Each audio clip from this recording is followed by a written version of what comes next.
Week 3, Ghost. Good morning. Good morning. Happy week 3 to all. Oh, Let's Theo, go. right off the bat, wake your butt up. We're here. We've been awake. We did a mile jog. We've been handicapping props. We got everything ready for you guys today. So, got a whole 30 minutes of sleep last night. Feeling great. Yeah.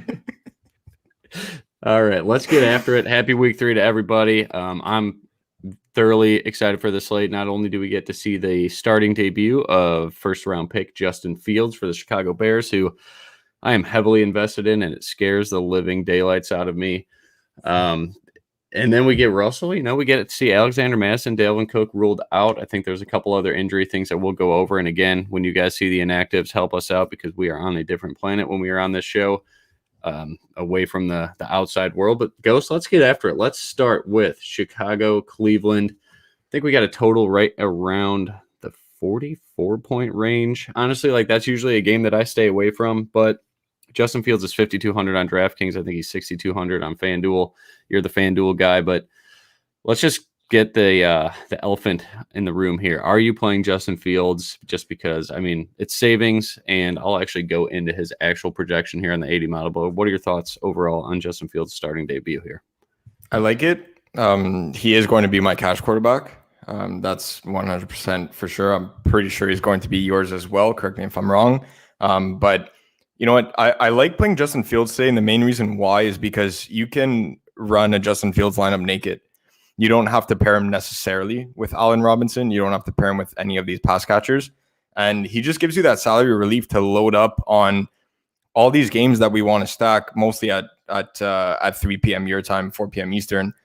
And you get essentially what you're trying to do with your main build. You just don't have the quarterback. At that point, you know what, to be able to make a sacrifice by taking out someone like Robert Woods or Cooper Kupp because you could only afford one of them in your lineup, you can't play Jefferson and Thielen. You can't play Kelsey and Tyreek. Any one of these duos, you're able to do that if you play Justin Fields at quarterback. And for me, I'm not so much concerned at that point about the fact that, well, I don't have my quarterback with 2 pass catchers, because at that point, I just need Justin Fields to not even outscore a guy like Matt Stafford, like Tom Brady, like any one of these other quarterbacks that we're talking about today. I just need him to keep pace because I'm going to be able to have these duos on the same team. I don't even want to say mini stacks because they're on the same team. I'm going to be able to have these formidable duos that other people simply cannot afford if you're playing a guy like Patrick Mahomes, if you're playing a guy like Matt Stafford, like Tom Brady, etc. So I like it. It makes your build really different. And we said this all of last season that at the time we only play rushing quarterbacks. Nothing's changed now. I want a quarterback that has some legs in him, or I want a guy that I think can go for 350 plus yards. So Justin Fields definitely checks that box where he's got the legs behind him. It wouldn't surprise me to see him score on the ground today at all and throw one to the air as well.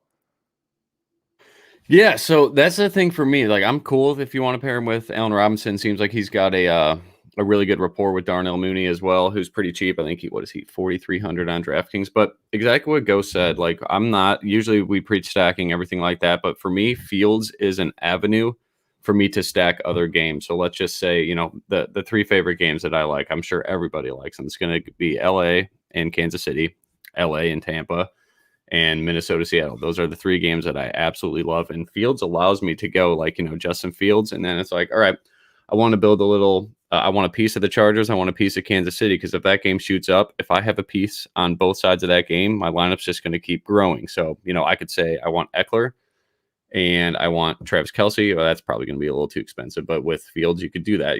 There's some other values we'll uncover here as well, but Keenan Allen, Clyde Edwards-Helaire, whatever the case may be, Clyde's price is so cheap, and Justin Fields just allows me to do that. For Baker Mayfield, I don't have any interest there. I think Nick Chubb is a very interesting GPP play just because how good this offensive line is. So I do have a lot of Nick Chubb in there. I'm a guy that plays 150 as well, but my heart's in single entry GPPs and single entry cash games. So Chubb's really not a guy for me in cash games at all, but in GPPs, if you want to run it back with Chubb, absolutely, especially now that Dalvin Cook is out. I'm sure a lot of you guys are trying to jam him in your lineup. You have some savings. Chubb's up there at 7.6K.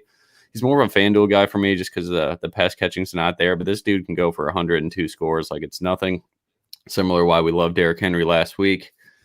Other than that, flyers in this game for me. What are your thoughts on Odell Beckham, his debut this week as well? 5,300. Do you think he's on a pitch count, or what do you got? Man, for me, it's in DFS or season long, I'm sitting him. I have no OBJ at all this week, but at the same time, I'm rooting for him just from a fan perspective. Like, I really want to see him have a comeback season. And you know what? With Jarvis Landry sidelined, he's going to be the guy. And even with Landry in the lineup, he's going to be the guy. Had a good offseason with Baker. Just, again, is he going to be behind? How much work did he really get in practice, et cetera, right? So that's where we're kind of looking at, if he was healthy in week one, that would be the scenario where I would approach this. Would you have played him in week one if it was the exact same spot and he was healthy? Because that's pretty much what we're banking on now. He hasn't played a game yet. Very limited preseason action, if any at all. It's week 3. Does he have it in him to be able to go out there at 5,300? There's nobody really that has the level of talent that Odell Beckham Jr. has. That's for sure. So to be able to get there, it's a favorable matchup for him. I think they more so pound the ball this game, that I have more interest in Chubb there, especially on FanDuel, where Chubb is that stereotypical FanDuel player where, you know what, you don't have much pass catching there, but the touchdown equity is through the roof. So that's the exact combo that we're looking for on FanDuel. Maybe not necessarily that you don't want guys that don't catch the ball. Obviously, you want guys that do everything that they can.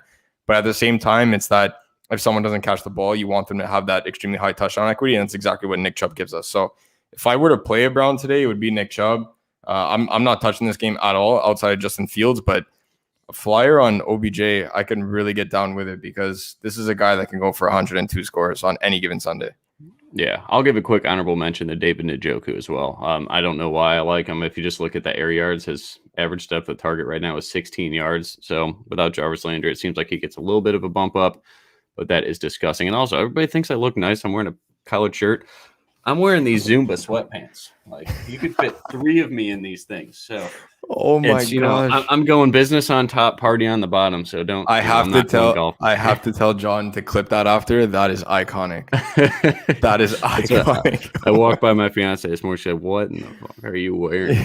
Like, game day. We got to get after it. Next game, Washington Buffalo. Another total right in the mid 40s. Honestly, I have no interest in this game. It scares me to fade Josh Allen, but I don't know. Washington plays at a quick pace, but Heineke looked bad. The dude doesn't check down, so that kind of ruins my love for Gibson. But at 5,900, Gibson's certainly in my player pool. He's going to be under 5% owned. So I think if this is everybody's like, okay, JD McKissick. Guys, it was just a 2-minute drill. That's just the scheme that they were running, that JD comes out there in the 2-minute drill. And it seems like that whole game, that's just what they needed because they started playing catch up too. Imagine if Slayton caught that touchdown too. That was a really good game though for 2 shit teams that we usually don't like to watch. That was a great game. But Gibson at 3 to 5%, that's really the only other guy I want to talk about. Stephon Diggs is always in play. He's going to be 10% owned. But to me, it's just there's too many other good games. I'd rather go to guys like Justin Jefferson, A.J. Brown that we'll talk about later, Metcalf. It's just all those guys grade a little bit higher than Diggs for me this week.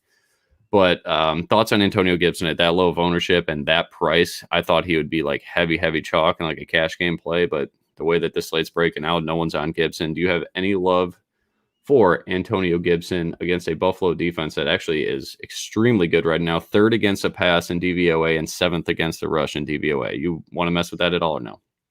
Not really. But he's kind of out there. I don't want to say no man's land because he's a much more talented back than a guy like Alexander Mattison, who's probably going to be ridiculous chalk. At this point, Dalvin Cook's been everything except officially ruled out. We're pretty much just waiting on the official confirmation, but all signs are pointing to that. So we know that Alexander Mattison rostership numbers are going to go through the roof here. Antonio Gibson, $100 cheaper there on DraftKings. You're looking at a 3-down back that this is exactly what both of us were saying in Discord, where, it's easy to see McKissick come in on a 2-minute drill and you end up tilting because all those catches can go to Antonio Gibson. That's not what he does, because he doesn't leave the field outside of those 2-minute drills, right? So for me, it's to be able to get there, it would take a lot. The only thing is that who do you run back on the other side if you even need one? I'm not touching this game at all, but getting a guy like Antonio Gibson, who should be 6.5 plus on the weekly on DraftKings, it's a no-brainer at 5,900 if you're taking some darts in these really large tournaments. Like for all the people that go out there and play the Millie Maker and this and that, you got to play guys that you're getting and end up different. You could run the exact same amount that we have right now. You have Madison in there, swap for Antonio Gibson. You're looking at a 1-for-1 where no matter what the matchup is, no matter what the total is, and any of these stats that we use, if you're telling me is there a chance that Antonio Gibson can outscore Alexander Mattison in a week, I'm going to say yes. Yeah, absolutely. And do you think, oh, well, we'll get to that in a second. So yeah, I think just like a little comparable honorable mention mini stack there of just going Diggs and Antonio Gibson at really low ownership back and forth. If you're a Washington fan or you're a Buffalo fan and you kind of got a better read on this game because you watch them a lot more than we do, by all means, go at it. I think it's going to be a decent pace, but just a low total kind of scares me there. Moving on. Indianapolis at Tennessee. I think Tennessee is giving 6 points at home, which is probably, kind of wild, but Carson Wentz is going to play. 4.5 on most books now. Now that Wentz got ruled in, down to 4.5. People are rushing to get it in before the 12 o'clock/1 o'clock start, depending on what time zone you're in. I'm getting used to it. I'm always mentioning your time zone now too. So games start at noon. Chicago time, that's right. But people are running to the books, absolutely hammering the Colts. So if you guys are on the Colts, for those that are into sports betting, make sure you get that in as soon as possible because the line is moving fast with Carson Wentz being ruled in. I like Tennessee. Call me crazy, but I like Tennessee. It's a Tannehill week. Yeah, so, okay, now let's get into that game. Where are we at here? All right, my GPP play of the week. A guy I thought his ownership doubled. It was at like 2% when I wrote the GPP article. Best wide receiver in the league. Wide receiver in the league. Well, okay, him too. AJ Brown. I absolutely love AJ Brown this week. His ownership's creeping up too, but at 6,500, AJ Brown, and then on the other side, I love Jonathan Taylor. Yep. This is the week. I know Hines is going to be a part of the passing game still a little bit, but so is Jonathan Taylor. He should be priced at 7K is what the 80 model says, like when you put his projection and it spits out what an accurate price would be for him to be a value. They say 7K. He's 6,700. So that's something that I always look at. It's like, all right, where's the value in the numbers? Jonathan Taylor, I have a very strong projection for Jonathan Taylor today. Let me get to that. But overall, it's Frank Reich and the way that they run this inside zone running scheme and also play an outside zone running scheme. I just think that Tennessee's defensive line can't handle that. And if Wentz is there enough, and if he's healthy enough that they need to respect the passing game, guys like Pittman, Pascal, I think Paris Campbell's back. Jack Doyle's had a couple big games too, or, big games for being a 3K price tight end. I actually have Jack Doyle in my player pool this week. I think Jonathan Taylor goes absolutely nuts here, and I got him projected for 81 rushing yards and like plus 110 to score. I think he's minus 105 on DraftKings to score on their sports book. So they're higher on him than I am besides the yardage. So I think Jonathan Taylor breaks the slate today at 5% ownership. Likely we're going to see he's just too cheap for a guy that's probably going to get 20 plus touches a day because they obviously don't want to rely on Carson Wentz. But what are your thoughts here? And then obviously, again, I love AJ Brown this week. We have talked about picking on this Indianapolis secondary, Rock Ya-Sin, Pierre. I think Xavier Rhodes is back. It's bad. They're very bad, and they cannot handle AJ Brown, and they obviously can't handle Mr. Julio Jones as well. So to me, they're the same price. So I'm taking AJ Brown because that's a guy that should be priced, 800 to 1,000 more than Julio Jones. He just has so much more touchdown equity and the yards after catch. So I have interest in this game a lot. Yeah, absolutely. And there's a lot of these games at noon that I absolutely love the mini stacks, right? So this being one of them, I try and get a lineup with AJ Brown every single week. And I do play AJ Brown every single week in at least one lineup. This is an amazing matchup for AJ Brown. Physically going to be able to dominate any corner that lines up on him. The speed is there. Julio looked great last week too. I don't mind a Tannehill stack. It's just if the matchups didn't line up so well in these 330 games, that's where I would be all over this one, because I do think that it goes over the total of 47. We'd have to check what your team's total says about both the Colts and the Titans there, seeing if we could get the over. I think I saw it at 46.5 or 47.5, depending on what book we're looking at. But I think it has a good shot to go over for this one. Two defenses that, Indy's defense can be either really stout or they can be picked upon just because of how bad that secondary is. I think Tannehill goes to work today. Derrick Henry's going to get his still, but do not expect, another 160 plus yards, 2-3 touchdowns again. I'm not expecting that from Derrick Henry. We said it last week. Both of us said it. I was pointing to the jersey the entire time while you were talking, and then I spoke for another 5 minutes about Derrick Henry. It's just like, We kept saying Derrick Henry. If we missed the boat, that's okay. You didn't play Derrick Henry like last week. Don't worry about it. There's plenty of times to play Derrick Henry. You could play him for 6, 7, 8 weeks in a row once Thanksgiving hits too. But outside of that, I'm not playing Derrick Henry today. I'm going to Tannehill in this Tennessee aerial attack. I think Tanny goes to work running it back with Jonathan Taylor on the other side. I think that is an absolute great way to go about your GPPs. This is the same situation we picked on with Seattle in week 1. Lockett went absolutely nuts. Metcalf had a good game, not the great game that we were expecting in week 1, but that is this secondary. So Tannehill in the passing game, you could double stack Julio, A.J. Brown. It's great leverage off of a very popular Derrick Henry today. Everybody's chasing those points from last week. Derrick Henry's always a good play. I'm not going to tell you not to play him, but I like Ghost. I am going to be very light on Derrick Henry today. It's just too expensive for me because I love these pass catchers and a couple games that we're getting at. But that's about it. Yeah, I think there's sneaky shootout potential in that game. I don't love it as much, but I absolutely love Jonathan Taylor, and I love A.J. Brown. Just a little run back. That will be a very big play for me this week. Moving on to Atlanta, New York. What are your thoughts on this total? It's only like 47. I thought it'd be up to 50. There's no defense involved in this game at all. These defenses are so cheeks, man. Like I thought the total would be closer to 52.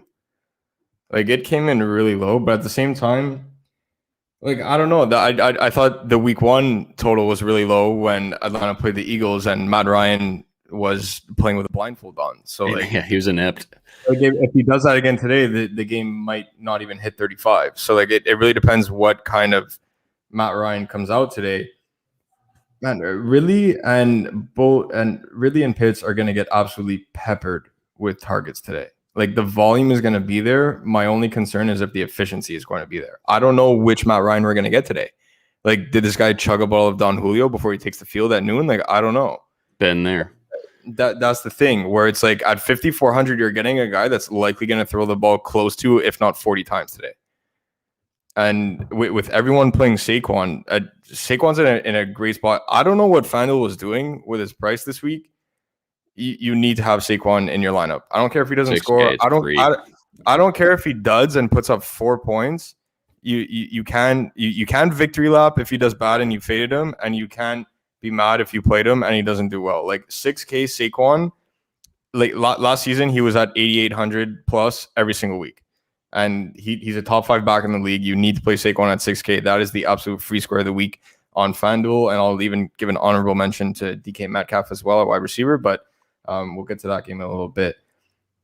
This game is just, I don't know. Bradbury's going to have his hands full with Ridley. Just like on the flip side, Ridley's going to have his hands full with Bradbury. I really do like Kyle Pitts in this matchup. I really do.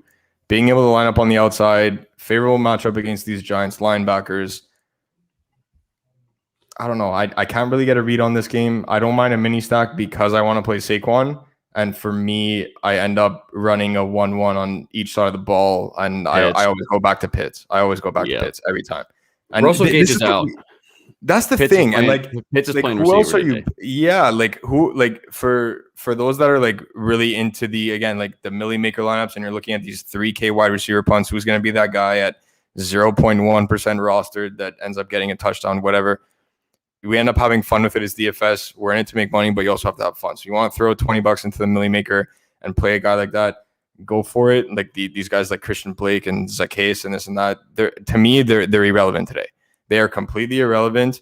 It's going to be Kyle Pitts lining up on the outside with Hayden Hurst lining up inside, right? So that for me is they're going to run double tight end, but it's not really a double tight end because I'm expecting a lot of Kyle Pitts on the outside, and that is a huge mismatch for the Giants secondary. So I like a little Saquon Pitts 1-1 stack in this one, but that's about it. I can't get behind a full stack just because of how much I love one of these 3 p.m. games. I have a feeling that it's not the same one as you, but it might be the same one as you because I know you have a ton of exposure to this game too. So we'll see if both of our favorite games are the same one. But for me, it's Pitts and Saquon. That's it. I'm not touching the rest of this game. What do you think about Daniel Jones? We're seeing the legs moving. No, the guy's all over the ground. I'm seeing so much hype.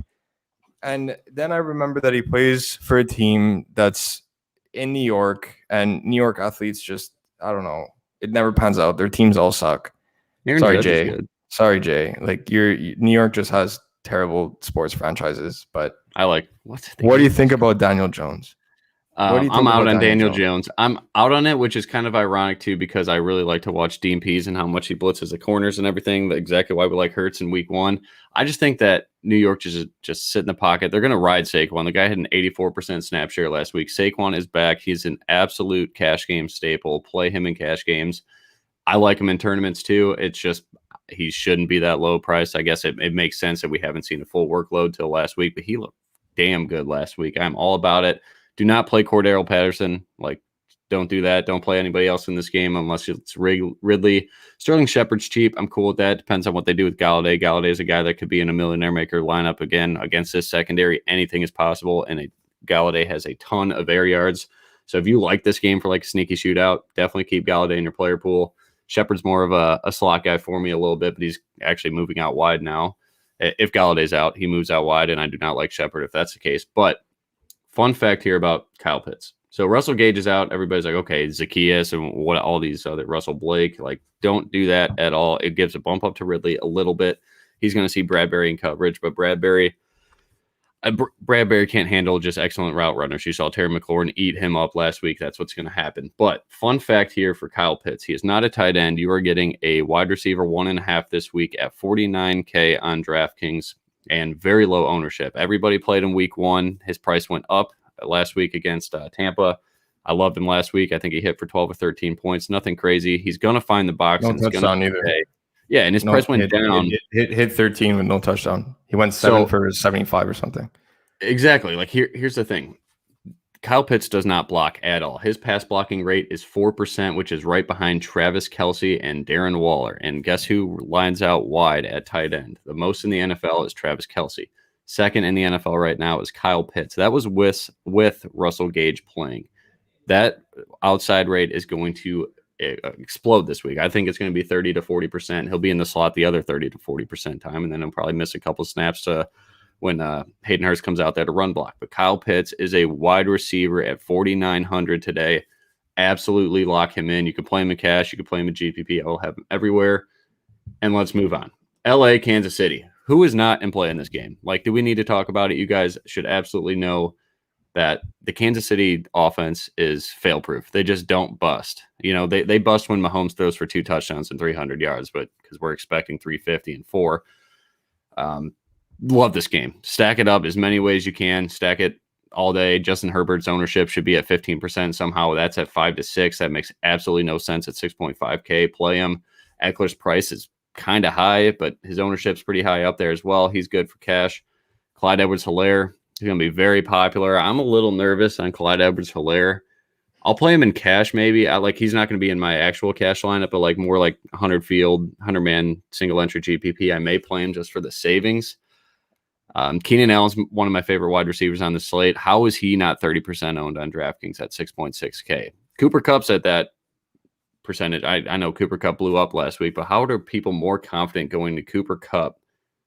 Again, Cooper Kupp could, every time I've talked shit about him, he's made me eat my words, but I just don't understand how the fantasy community is more confident in going to Cooper Kupp. Even last week when, like, knowing he just had one big play against the Bears, everybody went to him last week. Like, the ownership's there.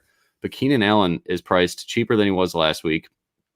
And he's going against Kansas City, who they're going to be chasing points all day long. And his ownership is 50% less than what Cooper Kupp was last week. So absolutely lock in Keenan Allen. Mike Williams, you could certainly play him as well, too. We see his target share just go up through the roof. And he's not running just straight go routes anymore. So he's got really good red zone equity. We know that. Keenan Allen does as well. We could talk about this game for an hour, but you guys know the key stakeholders in this game. You get Tyreek Hill, you get Kelce. Again, you could save money with Clyde. You could pay up for Eckler. He's in a great spot as well. I think Kansas City's run defense is dead last in terms of DVOA. Again, we don't really, if you read my articles, we don't play Austin Eckler for his rushing upside. We play it for the 9 targets we saw last week. Again, if they're chasing points, they're going to. Their defense is not going to stop Mahomes, especially at home. So Eckler's going to be very involved in the passing game. And whatever he does with his legs on the ground is just free cheese. So to me, I had him priced right around 7,100. He showed up 7,200. So the model is pretty accurate there. Not a huge value, but again, if you're just stacking this game, get the key stakeholders, the guys that every single drive of that game, your lineup's going up, up, up, 2 points here, 6 points here. You catch a 40-yard touchdown, your lineup goes up. That's the way I want to build this week, is getting exposure to this game.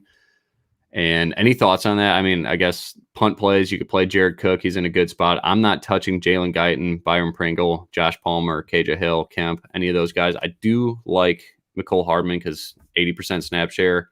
I think he had close to double-digit targets last week. He's 3,900. Demarcus Robinson's out of my player pool. I would rather go with Hardman, a guy that's on the field a lot, and no Chris Harris too. So the slot's going to be wide open for Hardman, assuming Kelsey's not taking all the slot snap share there. But again, I could talk about this game for an hour. I'll take a breath here. What do you got? And then we'll move on. I'm playing the big three from KC. So Mahomes, Kelsey, Reek. I'm not playing Clyde Edwards-Helaire. CH. No one's going to do that this week, though. No one's going to play the double stack, just for what it's worth. That's exactly why I'm doing it in one of my 3 maxes, is because no one's going to do it, because you can't do that with how much people love the Tampa Bay LA Rams. Rustling Paving and Concrete for all of your paving and concrete needs. Where have you been, Russell? I miss this. I hope Vasili's in the chat right now. He's gonna freak out when he sees your comment. But let's go. For me, it's the KC Big Three. Every single week you could play these guys, and for some reason, no one's doing it because of how much people love the LA Rams stack with Stafford, Robert Woods, and Cooper Kupp, all leading their respective positions in rostership projections right now. So Woods and Kupp being 1-2 with Stafford as the number 1 quarterback in rostership percentage.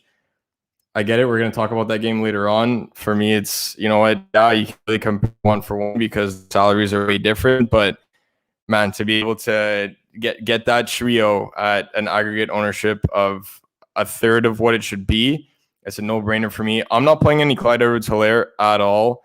If I were to play him, it would be in, like you were saying, the 100 or 200 man fields where, you kind of have to eat some chalk because or else you're drawing dead in the water. Look, I get it. This is the get right spot. You're getting the lead back in the best offense in the NFL. He's priced at 4,800 when he should be, no lower than 6K at any point in time just because he wears a Chiefs uniform. But we can't ignore the fact of how bad Clyde Edwards-Helaire has been through 2 weeks here. And we know that Andy Reid's going to give him the rock today. We know that he always, he's going to be able to get him going because as much as he has Patrick Mahomes, he still needs somewhat of a running game. Still needs to be able to hand off the ball at least 10 plus times in a game. So I get why people are playing him. But for me, seeing a 20% rostered Clyde Edwards-Helaire with how bad he's been playing in the first 2 weeks, that for me is an easy fade in GPPs. He could burn me. I'm not playing a guy that's going 15 for 45 last week in such a juicy matchup. Like I just really can't do it. So I'll take the aggregate ownership of 1/3 of what it should be on the big three. And on the flip side, I have 100% Keenan Allen today. I know you're going to absolutely love that. There's nothing like I make it 200%. I can't imagine you. I was about to say, your neighbor on DraftKings and play Keenan Allen with exactly. I cannot imagine you being disappointed with me telling you that, but that's exactly what I do. I have 100% Keenan Allen today. 6,600. He's Cooper Kupp, but he's good. So I'm going to keep shaming. They are going to be chasing points as of the 11-minute mark in the first quarter. They will be chasing points for the next 50 plus minutes. Why is Keenan Allen not 50% rostered today? I don't know. At 6,600, it's not FanDuel either. It's not half, but we're talking full PPR with a guy that is as close to, I hate this word, and I know you hate it too, like a lock and this and that.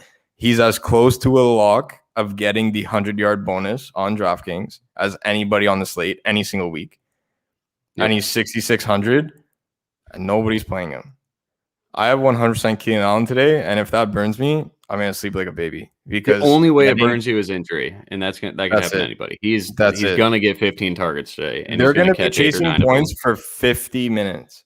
And the guy is 6,600. He's getting 15 plus targets today against the KC defense that will not be able to stop him. One of the best route runners in the league. They're not going to bring Tyrann Mathieu down on him because then Mike Williams is gone up the sideline. They need to keep right, and Tyron can't cover either. He's exactly. more just he's a playmaker. He's not a cover guy. They're not going to cover. They're not going to bring him down closer to the box to cover in his own type of thing for Keenan. It doesn't work. It's not going to happen. Mike Williams will burn you for an 80-yard touchdown. Tyrod, he's got to be able to stay back there. Keenan Allen getting one-on-one matchups or finding these open areas in the middle of the field. 100% Keenan Allen for me. I'm all in on Keenan Allen. Every single one. Cash included GPP. Any format, I'm 100% invested in Keenan Allen today. Allen over Williams today, yes. Yeah, I like Williams too. Or double stack like both. with Herbie if you want to do just that. Double stack it. Play Herbie and play both. We got to hope that Herbert throws for 300 yards. Hopefully 299 of them go to Keenan Allen. All right. Next game. We like Keenan Allen, if you guys didn't know. If you're just tuning in, we like Keenan just Allen. Cincinnati, Pittsburgh, I have no interest in this game besides the value that opened up for, I guess, both sides. You know, Deontay Johnson's out, so Chase Claypool, a 5% owned guy that could break the slate at any time. And you guys out east, if you got any information on Big Ben's pectoral, if he could still chuck it. Maybe we got a scout in the stadium right now watching him warm up. Let us know about how that deep ball is looking because Chase Claypool is going to score. And Jamar Chase, Tyler Boyd, with no T. Higgins, those guys are just way too cheap. I prefer Tyler Boyd. I have him graded out for like 16 points, I think.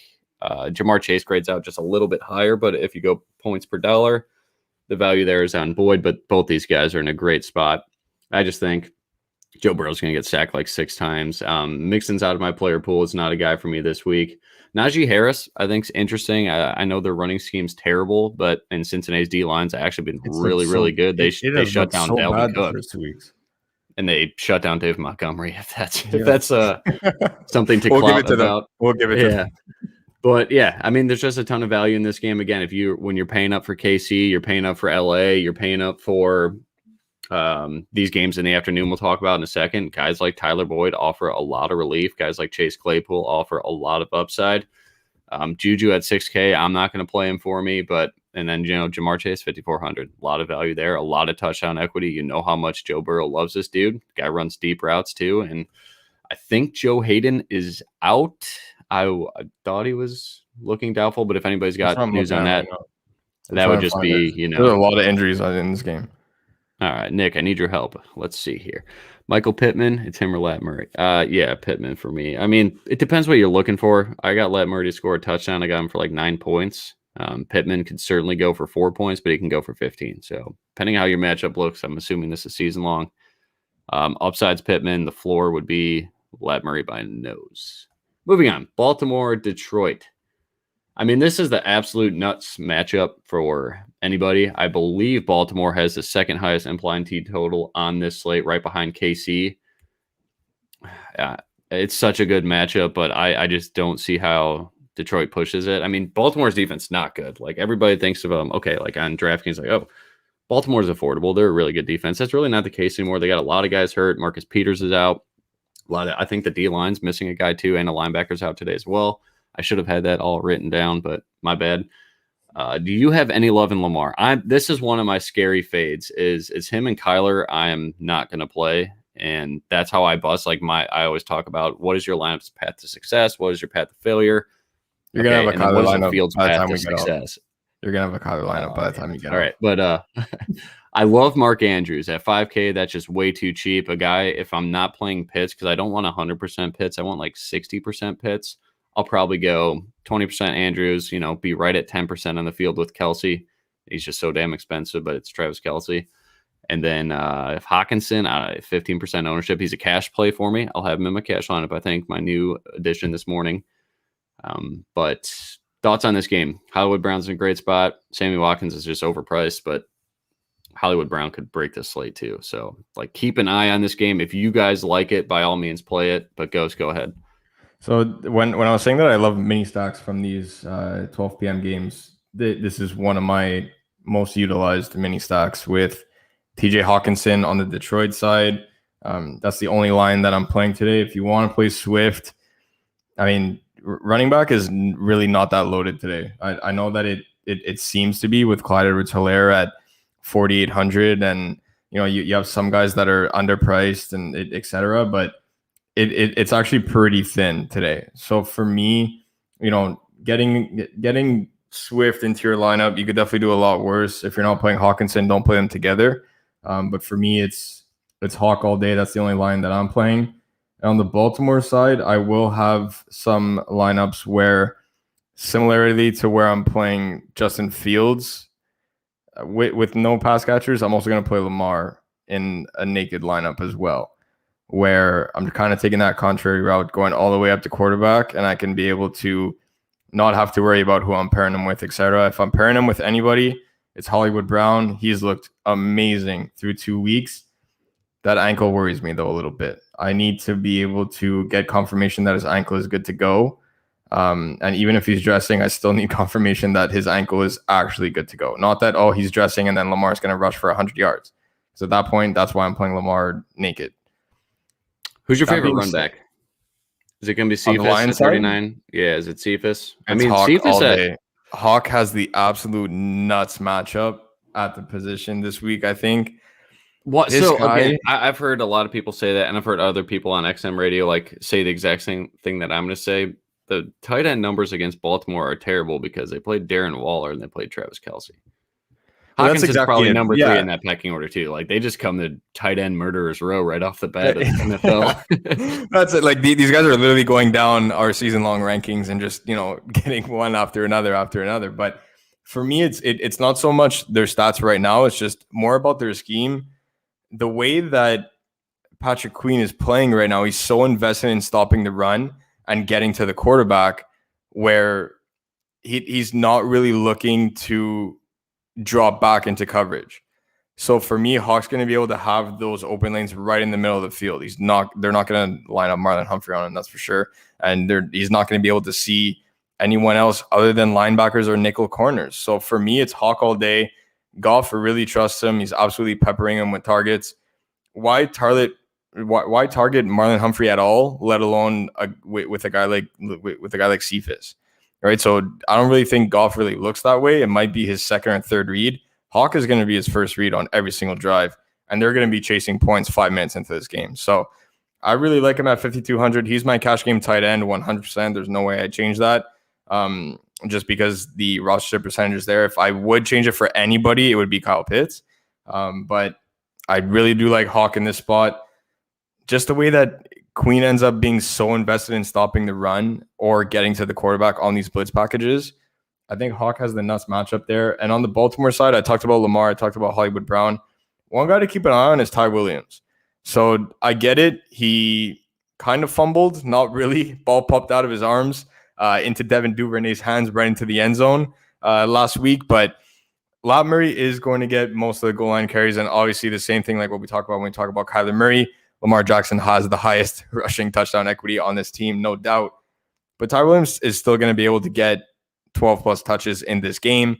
Looking for 1 or 2 receptions, nothing crazy, but 13 of 14 carries is not out of the realm of possibility with Williams. We just need that touchdown to go our way, where last week, for those that were playing him in Showdown, it popped out of his hands, it dropped into Devin Duvernay's hands, and then after that, Lat Murray got a rushing touchdown before Lamar ended the game with his backflip touchdown, of course, rushing it in. So we know that the Ravens are going to be able to rush the ball into the end zone every single time. I'm not expecting Lamar to really feel the need to throw it because Detroit's D-line is virtually non-existent.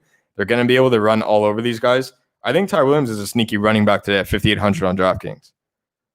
Yeah, he's an excellent value play as well. I like his touchdown equity a ton. Andy's going to catch some passes. They don't throw at the running back too much, but yeah, you covered that game as good as anybody could. So let's move on to New Orleans and New England. And with that, we are going to move on to Arizona and Jacksonville. Give me your thoughts on Kyler Murray. I'm fading him today. No, you're not. I am. I'm not allowing it. I'm not allowing it. I'm not allowing it. I'm not allowing it.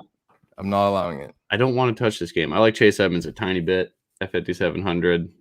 That's it. I like Rondell Moore on FanDuel. I get that. He's super cheap on FanDuel. I think he's a 5K over in FanDuel. 5.6, yeah. It was pretty cheap. Dude, I'm not playing this game. I don't see how Jacksonville keeps the pace. They can't run. Chandler Jones is going to make Trevor Lawrence run for his life, and it's not going to be good. I don't like it. Maybe it's a good place to go, but I just don't see I can't figure out a game script, and I really need a game script for me to build my lineup. So I'm out. Unless you get me back in, but I'm out. Chug the beer. Oh, man. No, you're It's the not. first You're one, not out man. on this game, and I'll tell you why. So Tennessee week 1, we did not tighten up in week 1. That's for sure. Derrick Henry carried us last week, but C is pissed. You are playing Kyler with Rondale and running it back with Marvin Jones in one lineup. I love Marvin Jones. I do want to at say least that. one Marvin lineup. Jones. At least one lineup. You're making it for CNI. I'm not playing Rondale Moore. No, I'm not. Yes, you are. Yes, you are. Banged up. He's got a 50% snap rate. I'm not playing him. Play Kyler naked then. Play Kyler naked with Marvin Jones. That's it. You're making at least one like that. They were up 24-7 at halftime. The Titans were non-existent on offense. Kyler came out, threw for a ridiculous amount of yards in the second half, 2 touchdowns to Christian Kirk.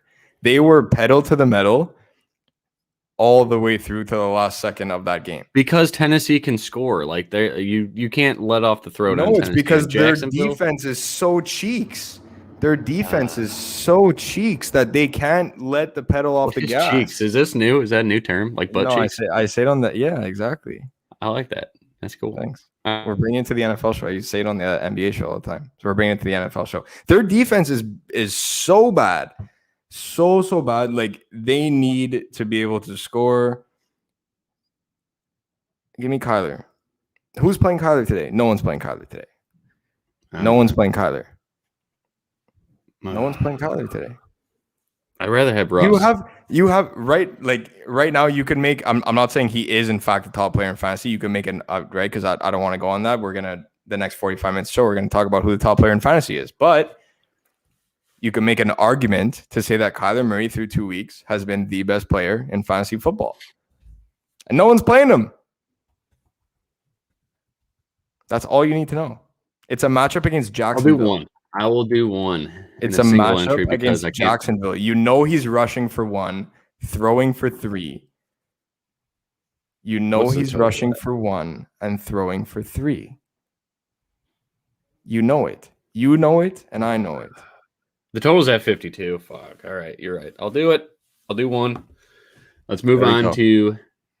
Yeah, Marvin Jones, he's got like a 62-yard rush prop and a 5-catch prop. Yeah, he's just way too cheap. Play him if you need. You could definitely do a lot worse than Chase Edmonds through like honorable mention at Chase Edmonds. I don't know if you mentioned him already. If you did, I'm sorry. I did. Honorable. Oh, okay, there you go. That's why I said I like honorable Chase mention at Chase Edmonds. Like, yeah, safe floor. I don't know if he probably won't get a touchdown because Kyler's gonna run it in every single time. But that's it. Can you do this real quick? And we'll DeJounte Murray. This guy, what was he on the Spurs? Yeah, very impressed. Let's not very impressed. DeJounte Murray. DeJounte Murray to me is Mike Williams to you. Oh, okay. Yeah, I'm waiting for every week to come out with Mike Williams body edition. Every week, every week, Mike Williams is being played every day. DeJounte Murray is in my NBA lineup every week.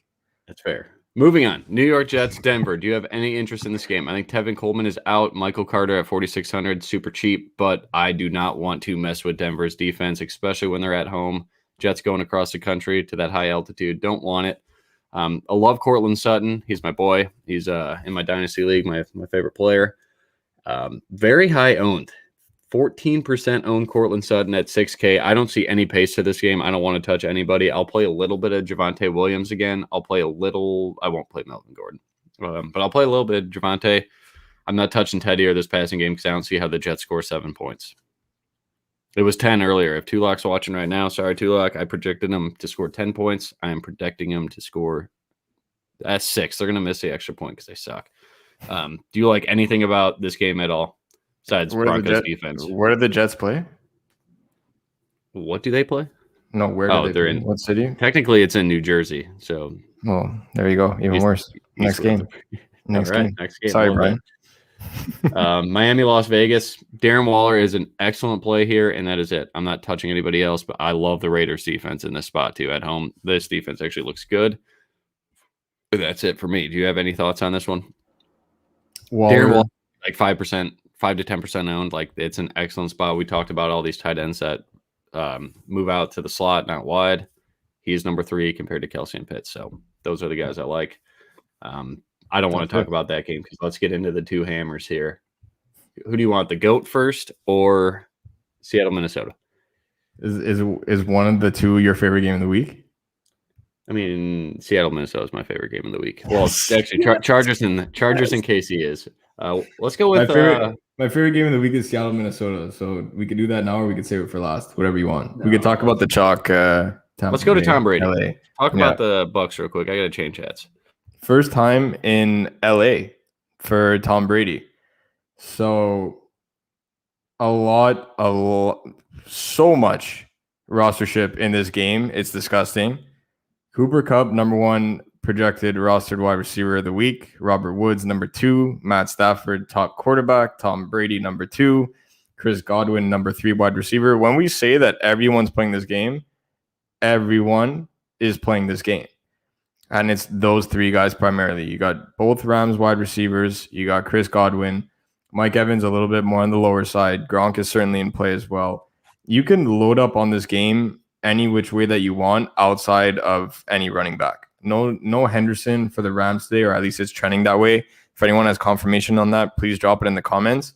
From what I was looking at before we hopped on live, he was trending to out, like pretty much as close to out as possible. So no running backs in this game whatsoever. No Fournette, no Rojo, none of that. Stop there. Hold on. None of that. For me. No, I'm just saying for me. I don't play running backs against Aaron Donald. He doesn't stop the run. You run right at him. So this game script I watched. I'm not playing. I watched the Super Bowl like twice Aaron Donald this week, dude. It's not even for the running. It's for what they're going to do in the flats. Jalen Ramsey. So I think someone asked earlier, is Jalen Ramsey going to travel to the slot to cover Chris Godwin? He will actually go to the slot. He's not going to shadow. He's not going to shadow. He definitely won't shadow. No, he'll go to the slot. He's not going to be on an island in the slot. He's going to get cooked. Yeah, he'll see more Mike Evans, in my opinion, because Mike Evans is the big touchdown equity guy there. But he will go to the slot often to cover Chris Godwin. So the thing for me is, I actually like Chris Godwin more when Antonio Brown is healthy because it spreads out the coverage so much. You have 3 different guys that can kill you at any time, not mentioning Gronk too. Like that's like when they lose a weapon, I feel like this offense is, going to rely on a little bit more of the flats in the run game because Aaron Donald's going to be coming after Brady. Brady can't avoid a sack. That's not a thing. Their offensive line is good, not great. They're not going to match up well against this Rams defensive line. So I think they're going to play exactly how they did in the Super Bowl. They're going to blitz Matt Stafford a ton and try to keep, don't let him go deep. And the guys like Cooper Kupp and Robert Woods can't really get deep. So I don't know. I feel like this game goes under, and I don't like it as much as I like Seattle, Minnesota. But I know like the target shares and who gets the ball is so condensed in both these offenses that Robert Woods is going to have a big day because one, you cannot run on Tampa Bay. So Stafford and these pass catchers should be very popular. I don't like Cooper Kupp. I've said that a million times, but good Lord, like he's 25% owned again. He's a cash lock, I guess. I'm just going to Robert Woods. He's also very, very, very popular. This hat fits like shit. He's number 2. So for me, it's like if you're playing a Rams wide receiver, you can make the case for both. Like at that point, it's more of a personal choice just because Kupp is number 1 rostered, Woods is number 2. Like it's not like we're getting a huge edge where we had in week 1 and week 2 where Robert Woods was 5 to max 8% owned in our contests, right? Yeah, I mean, but so my thing with Fournette is they don't use Geo and they're not using Ronald Jones in the passing game. So Leonard Fournette should catch like 5 to 6. You're not using Geo today? You think we see 0, like not 0, but no, that they don't use Geo. Let's see what his actual his snap count is. Nothing. He got a 17% snap share. So like he's not in that case you can play Fournette. In that case you can play Fournette. Absolutely. I was anticipating we see a bit more Geo today because last week they absolutely trounced the Falcons there and for obvious reasons. And then that game got close at times too, and they didn't really go to Geo at all. It was Fournette. And it's the same as the Super Bowl. They went. Did he see anything in week 1? Did he? Because week 1 was nuts. That was a high-paced game against Dallas. That was really that last drive he came in. Okay. Geo did come in. That's why I didn't want to play Fournette because I was anticipating we see a bit more Geo today. I think we kind of see Geo being that James White security blanket for Tom Brady today. Ronald Jones snap shares down to 25%. And where are you, Fournette? He's at 60, right around 60. So Okay, at in that 5K, case, yeah, if you think at this game 5K for shoots sure. out, like again, this is a game I want key stakeholders in this game, like guys that I know are going to get touches. So every single drive, I'm getting points when Tampa Bay has the ball, and I'm doing that in Fournette.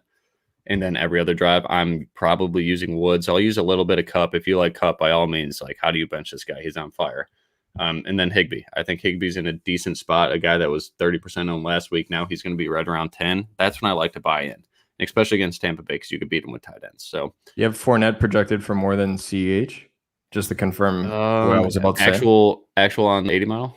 Yeah, just to confirm what I was about to say. Because then I was like, unless your model tells me otherwise, there, like, I was pretty much going to say, rather than going CH, just take most of those lineups and get up to Fournette for $200 more.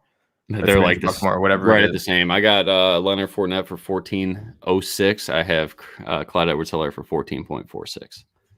So to me, I'm going with whatever game I'm stacking a little bit more. So when I'm going to have so much Robert Woods today, it's not even funny. I just need the savings, and I want a piece of this Rams team, Rams pass catchers, because they can't run. And Darrell Henderson's out, so Sony Michel and I guess Jake Funk are the active running backs today. And maybe see Robert Woods in the backfield too. He's going to get a couple jet sweeps. Definitely. We're going to see some sweeps for sure. And they love to run that in the red zone too. Yep. They love to run that in the red zone. All right. What are your thoughts on? I'm not playing Tom Brady. I got his hat on. I just love him. But I think Stafford's a better play because he may throw the ball 50 times. Because again, you can't run on Tampa Bay. People don't try. It's not like McVay's stubborn. He's like, let's find a way to run past Ndamukong Suh and Vita Vea. Like it can't happen. Their offensive line's not built for that. They're not going to run the ball. It's going to be dink and dunk stuff. Like Cooper Kupp may have 9 catches, and Robert Woods may have 9 catches too. So I'm just taking who's ever cheaper, and then I'm running it back with Leonard Fournette for the most part. I do like Godwin a little bit, but so Josh, this is a good question. This is more of a Millie Maker question for me. Scotty Miller's not in my player pool. He's not in my 150, but Scotty is going to have a role today because, like I said, they need that third receiver the way that Chris Godwin and Evans run their routes. So I'll actually tell you the 8 out right now for Chris Godwin. You're playing a really short slot receiver? I'm not touching this guy, no. Okay. But I'm saying, like, Millie Maker, he's in play, I think, in my opinion. I'm not touching him, no. I hate little slot receivers, the Danny Amendola types, hard hit, lunch pail. Cole get laid out. But yeah, thoughts on other guys for Tampa, like Gronk, Godwin. I don't even want to say honorable mention. I do like Gronk this week. I think the touchdown equity is huge there because of the fact that Jalen Ramsey can play slot and he could play it damn well, but in the red zone, they're gonna put him on Mike Evans on the outside. So for me, the number one, like if I had to assume where the ball was going in the red zone, I would assume it's going to Mike Evans and or Gronk, because Mike Evans draws that matchup on Jalen Ramsey. Gronk's going to be that first read, Godwin over the middle. So for me, it's a lot of Godwin, it's a lot of Gronk today. Very little, if any, Mike Evans at all. As much as I want him to go for 203 scores because I'm just a huge Mike Evans fan, I'm not picking on Jalen Ramsey, that's for sure. So Gronk and Godwin for me on the Tampa Bay side. Now you talked me into Fournette because I was assuming that we saw a bit of Gio, but Fournette's going to be the guy. So a little bit, I'm going to have to increase the amount of lineups I have with Leonard Fournette. And on the Rams I don't think he's side, going to go nuts. I think he's going to get 15 to 16 points. And if Helaire just goes for 8 or 9 like he's been doing, it's just a huge pivot. It's a huge pivot. 3x at 5K. And you know what? It gives us away because all of my lineups have 4 wide receivers in them, right? Like wide receiver is so loaded this week that if I'm not able to get Godwin in there, Fournette's being able to be my Tampa Bay piece of this game because I want at least one guy from each side of this game racing a lineup, right? So if I can't get Godwin or Gronk in there, I'll be able to get Fournette. So I do like that option. On the Rams side, as much as it pains me to say it, it's Cup for me just because of what you brought up with their blitz packages, right? I think Stafford's going to have to get the ball out. I don't want to see really quickly, but relatively quickly, right? Like their rushing game is going to be non-existent with Sony Michel, let alone the fact that, man, Ndamukong Suh and Vita Vea up there in the middle, they're like, I really don't see it. If Sony Michel busts out for a 100-yard game, by all means, both of us are we're not gonna have any trouble sleeping tonight. That's for sure. Yeah, no one's gonna play him anyway. It's not a big deal. Stafford's going to throw the ball 50 times. He's going to have to get out of his hands relatively quickly. That's Cooper Kupp over the middle, or a ton of Robert Woods on these bubble screens and jet sweeps. And he's going to get some carries as a running back as well. So utility, I would say Robert Woods, just because of the fact that he's going to have to get rid of that ball pretty quickly. I'll side with Kupp in this matchup just because of the fact that he's got to get it out quick. Any thoughts on the props for so like when I look at these punt plays, like these $3,500 guys that we probably all need this week, and everybody's just going to rush right to KJ Osborne. Van Jefferson. Look at the player props. Yeah, and Van Jefferson. He's got a really nice Higbee player as well. prop. I think it goes I forgot to ask you about Higbee. I like Higbee. I talked about him. Okay.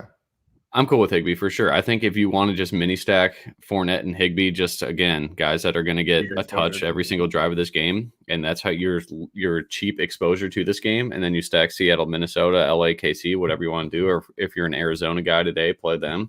Like, just get exposure to some of these key games. But yeah, I think Van Jefferson, I think it's 3.5 catches for 40 yards. Like, that's a decent prop for a guy at that price. I think McCole Hardman's a 4.5 catch prop, so I lean there. And KJ Osborne's like 3.5 catches for 38 yards or something like that. Like, it's so I don't get that chalk. So let's get into that game. I actually love that you brought that up, because just like while we're in between games, like my main strategy today leading up to both of our favorite games of the week, which I'm pretty pumped that it's also your favorite game of the week. You can pivot from Osborne and Cooper Kupp, which is extremely chalky, to Van Jefferson and Justin Jefferson. For relatively the same price. It's $200 more. Those are the kinds of pivots that I'm making in my lineups today. To be able to get this, like you don't necessarily have to pivot within the same game. You can, it's not just Woods or Kupp, Godwin or Gronk, like Tyreek or Kelsey.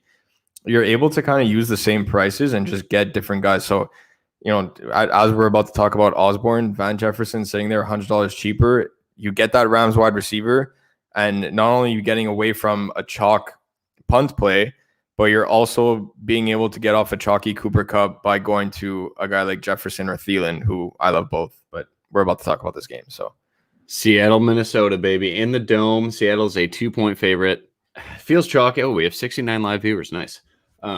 It is This is the game. There is absolutely no defense on any side of this football game. And this is the one that is going to go well over the total. I think it opened at 56. People bet it down at 50. I think 54 is a key number. Correct me if I'm wrong there. I should have that in my research. It is. Yeah. So now it's at 54.5. If you get 54, it's like, whatever.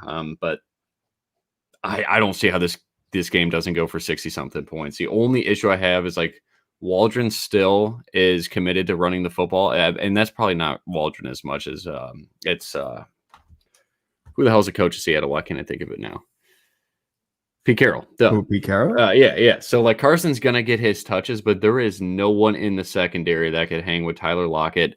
He actually has Brashad Breeland, who's probably one of the worst corners in the NFL outside of, I guess, Eli Apple, who Chase Claypool is going to have today, which we talked about him a little bit. And A.J. Brown, Rock Ya-Sin, and Xavier Rhodes, like Tennessee. We love those wide receivers. But this game is, and Trey Flowers has Justin Jefferson. So I think the three best wide receivers on this slate are DK Metcalf, Justin Jefferson, and A.J. Brown. And those are guys that I'm going to have a ton of. Obviously, we could play a ton of Lockett too. Breeland's going to see both him and DK.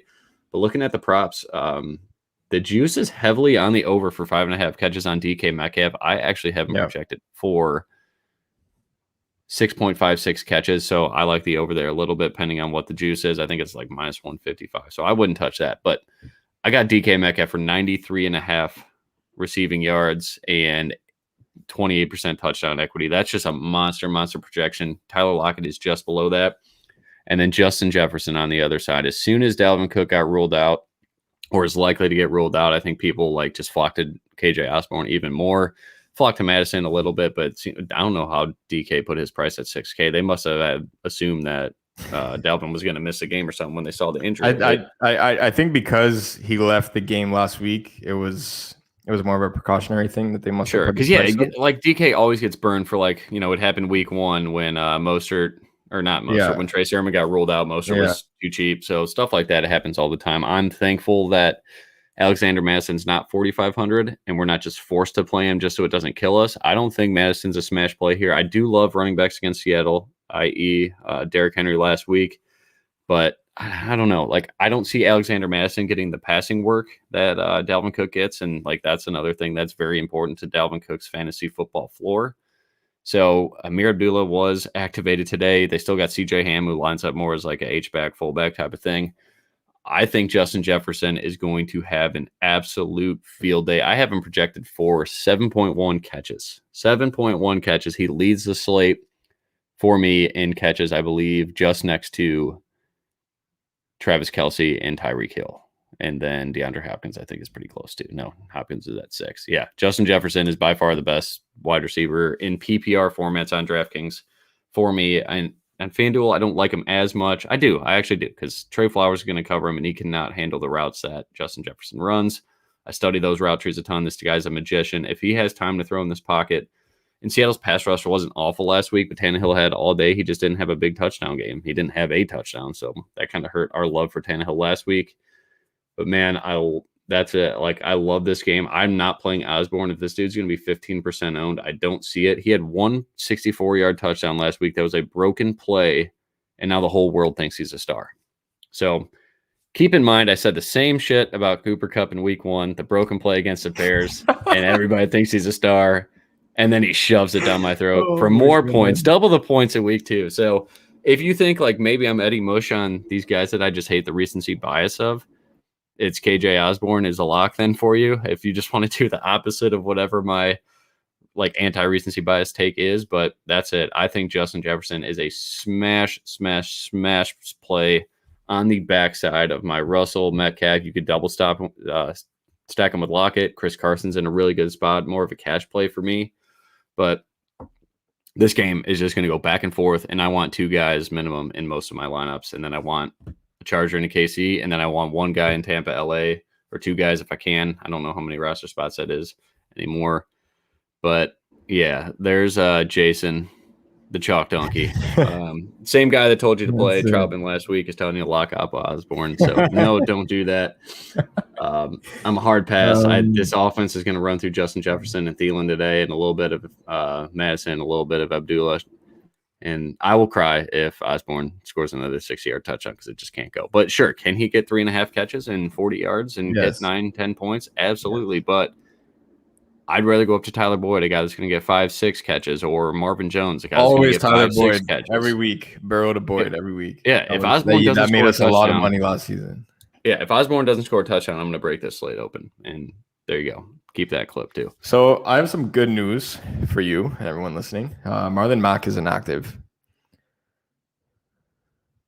Hold up. Hold up. I'm not done. Devontae Booker is also inactive. The Giants have Saquon. Yeah, Saquad. The quad god is being fired up in all lineups today. No Devontae Booker. Just wanted to point that out. That's why I was looking down. I saw that, and I wanted to confirm, because that's huge for us. We have a lot of Jonathan Taylor and a lot of Saquon Barkley this week. So this is the game that I'm the most invested in. It is my main lineup as well. So when I first looked at roster projections, it was Dalvin Cook everywhere. Dalvin Cook 25% plus with Cooper Kupp. That's where everyone was starting their lineups. Dalvin Cook gets ruled out. Everyone goes to Madison, and everyone's going up to Kelce. Cool.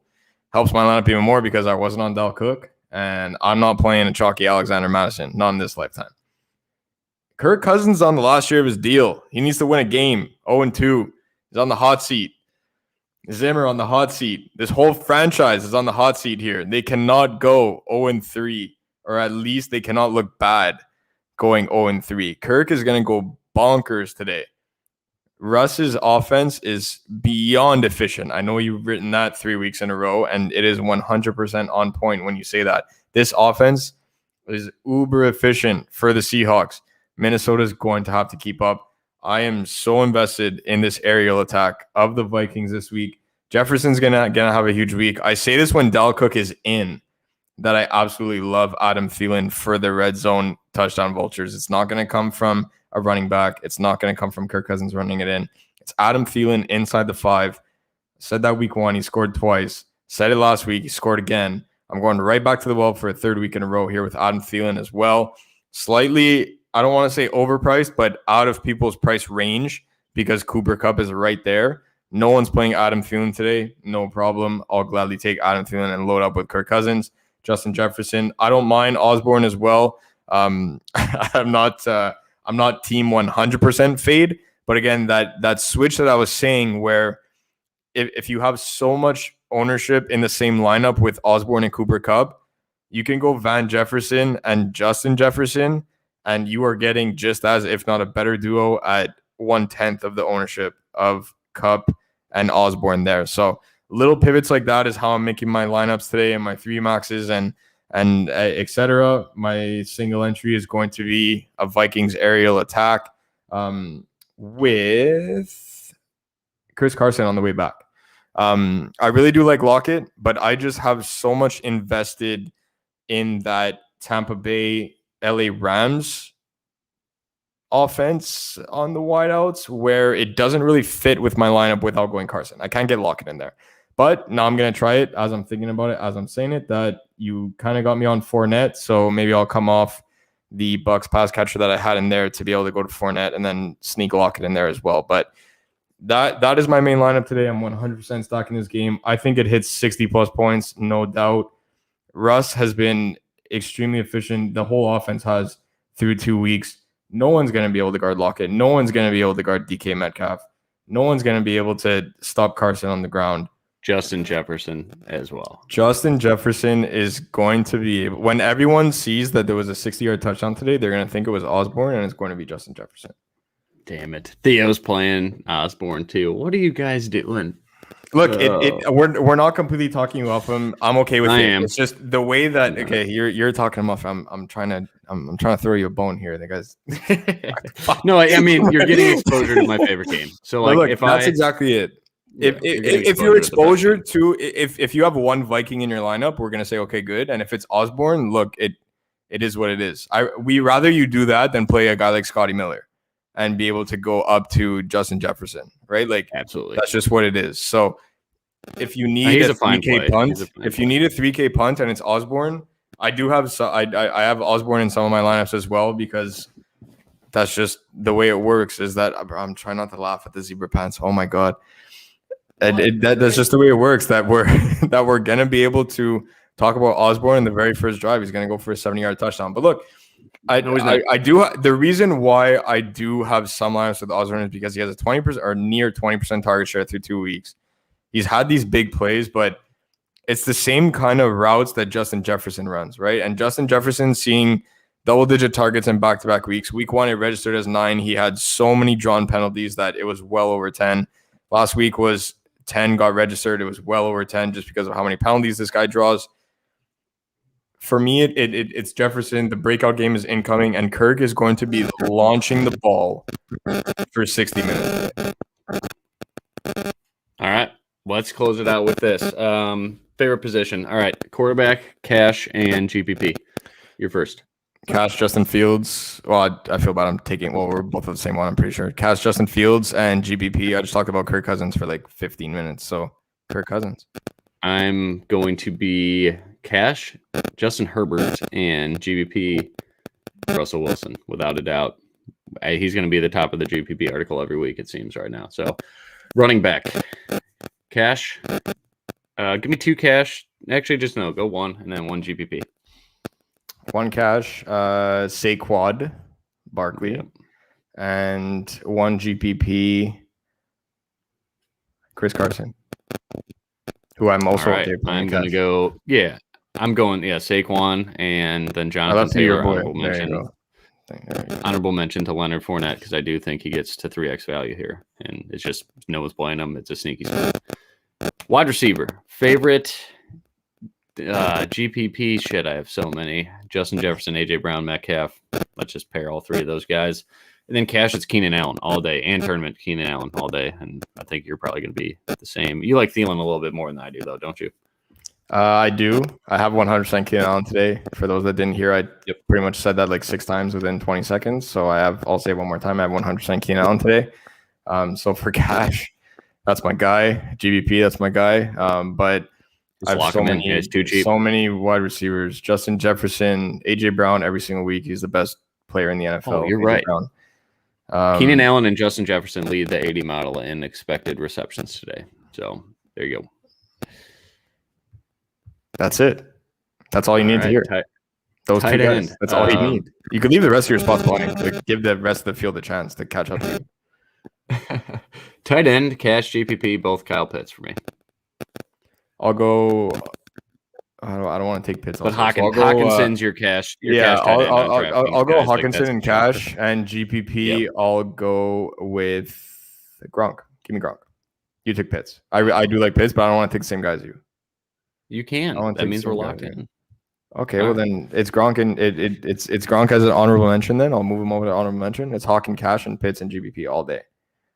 All right, Cash. We got Fields, Saquads, Eckler, Please Boyd, get Fant out Godwin, of Woods, Please get Fant. Font. Yeah, move Font to Hawkinson or Andrews or Pitts, and then you're good to go. GPP. If you guys got any questions, I got a good 3 or 4 minutes here, so pump them out. I just got to roll by the 15 and get my props in. Kyler, Saquads, Fournette, Allen, Van, the TD man, Marvin Jones, Kelsey, Pitts. Seems like there's a lot going on there. I love the Saquon, and I know I'm saying Saquon, damn it. I like the Saquon and Pitts back and forth, absolutely. Love the Keenan Allen and Kelsey. It's a one-off Marv. With Marv. Well, that's not bad. And then he's got Van. The only thing technically that he's missing is I think he's forcing Kyler. I would move Kyler down to Justin Herbert. And let's get off Van. Let's see if we can get Robert Woods in there if we do that. I think that should be close. Then the only thing is that he has no Minnesota, Seattle, and if he comes off Van, he has no other than Fournette. That's why he's gonna have very limited Tampa Bay Rams. Yeah, no. Yeah, you gotta come off Kyler. Van to Woods. Yeah, I think you're just forcing Kyler in there is what that looks like. Yeah. But all right, I guess that's all the questions. If you got anything, fire them away real quick. I'm going to scroll up. Do we have anything else? Did I miss anything? I saw some things that should have been censored. OSBORN. Yeah, Osborne. That should be censored from the show. No, let's go. We're good. Pittman or Ayuk PPR? Someone's asking. Oh, Pittman or Ayuk? For me, it's Pittman. I like Ayuk. Yeah, I just don't know what's going on this week. I just don't know what's going on with that San Fran offense right now. So I don't know what's going on. No, do not. This is a good question. No. Milo, I wouldn't stack him. You don't really need to stack in Cash, especially when you look at the Bears. They have an implied team total of 18 points. You do not want to get that much exposure. So let's assume the Bears shit the bed today. Worst case scenario, you don't want two guys in your lineup in Cash games to die. In GPP, sure, because if they go, your whole lineup goes. But in Cash, just go with one. And it's not Allen Robinson today in Cash. Just go with Fields if you like him, because the savings that he allows you to go get Keenan Allen. He allows you to go get, Travis Kelce if you want him, or Hawkinson, and get guys like Justin Jefferson, Robert Woods, Cooper Kupp. Just use Fields for the savings, but do not stack him with a wide receiver on the Bears, because we are using Fields for his legs, and anything he gets with the arm is just going to be good. Plus 350 to score yeah, absolutely. Check the sheet, Zoki. It's on there. Ronald Jones to score a touchdown at 350 is a nice little line, because I think that's the only time he gets in the game is when they're in the goal line, and they're going to run it right at Aaron Donald. Check the sheet in 10 minutes. All right. One more question here. Brian, I actually can't click on the comment because you're the one that's logged in. Brian posted something right above. Yeah. No, I didn't see it. Wager. It's probably because the Eagles are playing the Cowboys. What is it? Can you put it back in the chat? You could check after this. Let's ask this question real quick. Building one line, is it best to GPP? Depends on your contest. Yeah, it depends on your contest. Really depends how many entrants are in it. If it's under 2,000, you could kind of get a hybrid. You could eat some chalk. It's okay. But if it's one of these contests where there's 10,000 people, well, neither of us really recommends those contests there. But if it is one of those contests, then you have to build it with some rostership percentages in mind, because if everyone's playing Cup and you have Cup, Godwin, and Osborne, well, then you have the 3 wide receivers that everyone else has. All right, let's hit Corey's question. You wear an Eagles hat. Eagles win. You wear an Eagles hat for next live. Dallas win. I can't say anything negative till Eagles win. Yeah, you got a deal. Fair. All right. Yeah, you got a deal. All right, Corey's question here. We got 2 more. We got him, then Rustling Paving and Concrete for all your paving and concrete needs. We got Fields, Mike Davis, Saquon Barkley, Robert Woods, Tyler Boyd, Godwin, Kelsey Carson. Yeah, how does that even fit? Like, what? That fits on DraftKings? Bro, I'm telling you, a great cash line. Cash line for me, it's Fields and Cincy D is min price. Is this do GPP? That, you have the world available to you. This has to be GPP. Rustling knows how to build. Tannehill, AJ Brown, Justin Jefferson, Keenan, Jonathan Taylor on the backside. Yeah. Barkley, where's my pits? Okay, he's using Kelsey to Kelsey Eckler. Oh, hell yeah. So it's just one off Barkley. Absolutely. That's a great line. I think you cool with Keenan and Eckler with I didn't see that. Oh, but he's yeah, got, no, you absolutely. Cool with yeah, he's got Kelsey in there too. So wow. I would how does that fit? Honestly, I would move to Herbie here. And just use AJ Brown Taylor back and forth, and then get that double stack of Keenan Eckler, because Eckler and Justin Herbert actually do. You can even go Herbie and swap Eckler for Mike Williams if you want to. I like Eckler there. Yeah, that's a really strong build. I don't even know how that like fits. that. This is how you build lineups. We don't need this dumbass KJ Osborne stuff. We don't need to pay down that. We can find value, and that's a hell of a lineup. That's on FanDuel. That has to. It's got to be. That's got to be FanDuel. There's no way that fits on DraftKings. All those wide receivers are like 7K, and the running backs are 7K. Yeah, that's awesome. Good luck, guys. I got to roll. It's about beer 30 for me. I got to put my props in. So check the sheet if you're on the sheet. If you're not on the sheet, DM me on Twitter or whatever, and we'll get you there. But thank you all for your support. It was a great show. I'm excited for the slate, and I hope Kyler just stays calm. Lamar stays calm. I want you to text me your Kyler Murray lineup. I'll do it. You're going to text me an unentered Kyler Murray lineup. All right. I'm grounded. Thanks, guys. Have a good week.